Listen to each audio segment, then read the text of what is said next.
जय माता दी। आइए सुनते हैं गुप्त नवरात्रि के 5वें दिन माँ छिन्नमस्ता की कथा। माता के इस स्वरूप की कथा से ज्यादा बड़ा है माता के इस स्वरूप का संदेश। यदि इस स्वरूप के तत्वों को नहीं समझे तो कथा से बात पूरी होगी नहीं। जगदम्बा की महिमा अपरंपार है। यह सत्य है कि सब ब्रह्मा का ही अंश है, लेकिन हम जिस जीव जगत में जीते हैं वह पूर्ण रूप से जगत माता महामाया की क्रीड़ा स्थली है। उस माया से वशीभूत होकर हम जीवन के हर कार्यकलाप करते हैं।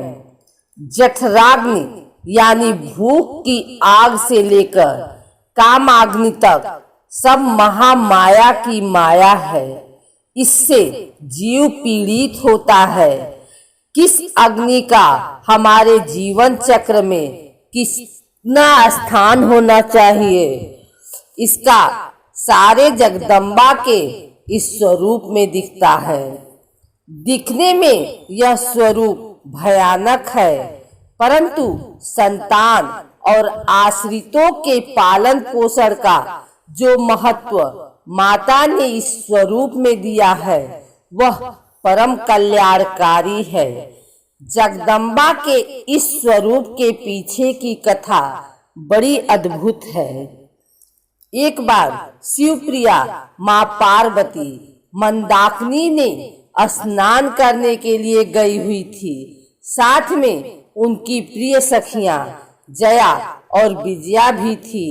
माता को भी भूख की अनुभूति हुई। इससे उनका स्वरूप काला पड़ गया। उनकी सखियों को भी बहुत भूख लगी। जगदम्बा की सखियां जया विजया कोई सामान्य नहीं है। शाक्त परंपराओं में इनका बहुत महात्म्य है। दोनों ने माँ पार्वती को कई बार टोका और कहा कि भूख लगी है, परंतु उस समय महामाया प्रकृति में लीन थी। मंदाकिनी में स्नान के बहाने वह पूरे जगत पर करुणा बरसा रही थी। उन्होंने जया विजया की बात अनसुनी कर दी, लेकिन जया विजया ने जगदम्बा को टोकना नहीं बंद किया। हार कर जया विजया ने कहा, माता अपने शिशु की रक्षा के लिए, उसके उदर की भूख मिटाने के लिए अपना रुधिर यानी रक्त पिला देती हैं। आप तो संसार की पालक हो, सबकी भूख शांत करती हैं, क्या हमारी भूख नहीं मिटेगी? आखिरकार जगदम्बा ने वही बात कह दी जिसे हम आप सामान्य तौर पर अपने ही मित्र साथियों से कह देते हैं। ज्यादा ही भूख लगी है तो मुझे ही काट कर खा जाओ। लेकिन यहाँ बात हम आप जैसे मर्त्य लोक के प्राणियों की नहीं थी। जया विजया जैसी प्रिय सखियों के ताने सुनकर पार्वती सचमुच क्रोधित हो उठी। जगदम्बा नदी से बाहर आकर अपने खड्ग का आह्वान किया और अपना सिर काट लिया। उनके धड़ से रक्त की 3 धाराएं निकली, जिसमें से 2 धाराएं जया विजया के मुंह में गई। तीसरी धारा स्वयं जगदम्बा के मुख में आकर गिरी। तीनों ही वह रक्त पीने लगी। माता स्तनों से दूध पिलाती हैं, वह उसका रुधिर ही तो होता है। जगदम्बा ने स्वयं अपना ही रक्त पी लिया तो उनका स्वभाव और उग्र हो गया। पूरे देवमंडल में त्राही त्राही मच गई। देवी का यह उग्र स्वरूप देखकर देवगण भय से कांपने लगे। उन्हें भय हुआ कि कहीं अम्बा फिर से काली का रूप लेकर पूरी सृष्टि के विनाश पर न उतारी हो जाएं। आखिरकार महादेव इस समस्या के समाधान के लिए आगे आए। उन्होंने कंबद शिव का रूप धारण किया और देवी के प्रचंड स्वरूप को शांत किया। शिव जी के आग्रह को जगदम्बा टाल नहीं पाई और पार्वती के रूप में लौटी। जगत में स्त्री का रूप धारण करके महामाया हमेशा भावों के केंद्र में रहती हैं।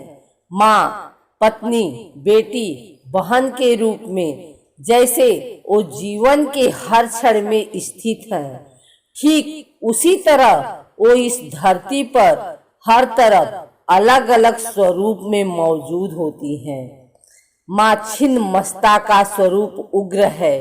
यह देवी का वह स्वरूप है जब वह पूरी सृष्टि से दुष्टों के विनाश करती जा रही थी। त्रिनेत्रधारी माता का कंठ सर्पमाला और मुंडमाला से शोभित है। खुले बाल, जिह्वा बाहर आभूषणों से सजी माँ नग्न अवस्था में है। सभी दिशाएं ही उनका वस्त्र है। दाएं हाथ में खड्ग और बाएं हाथ में अपना कटा मस्तक है। कटे हुए धड़ से रक्त की 3 धाराएं फूटती हैं। दोनों ओर उनकी सखियां जया और विजया खड़ी हैं, जिन्हें वह रक्तपान करा रही हैं, स्वयं भी रक्तपान कर रही हैं। पैरों के नीच कमल पुष्प पर एक स्त्री पुरुष युगल ही दिख जाते हैं। यह प्रतीक है कि माता के लिए अपनी संतान की रक्षा कितनी महत्वपूर्ण है। वह अपना मस्तक काट सकती है, उसे अपना रक्त पिला सकती है।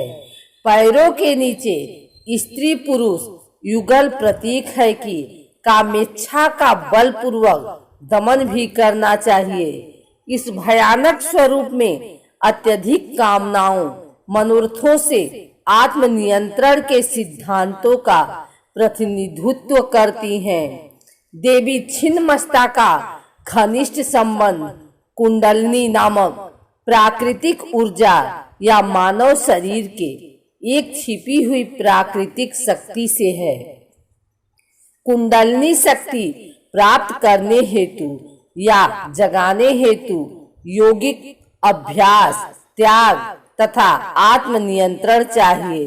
योगिक क्रिया में यह अत्यंत महत्वपूर्ण है। एक परिपूर्ण योगी बनने हेतु संतुलित जीवन यापन का सिद्धांत प्रतिपादित होता है।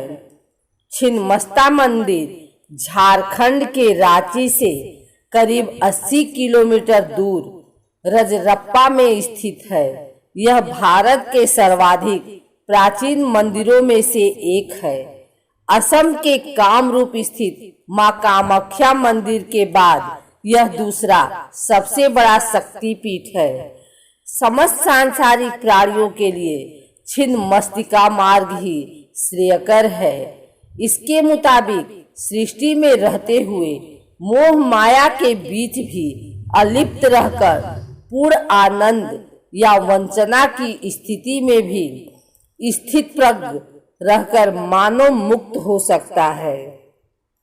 देवी स्वयं ही तीनों गुणों सात्विक, राजसिक तथा तामसिक का प्रतिनिधित्व करती हैं। ब्रह्मांड के परिवर्तन चक्र का प्रतिनिधित्व करती हैं, जो कहता है कि सृजन तथा विनाश संतुलित होना चाहिए। शीश काटना विनाश का प्रतीक है, तो रक्त पिलाकर भूख शांत करना सृजन का।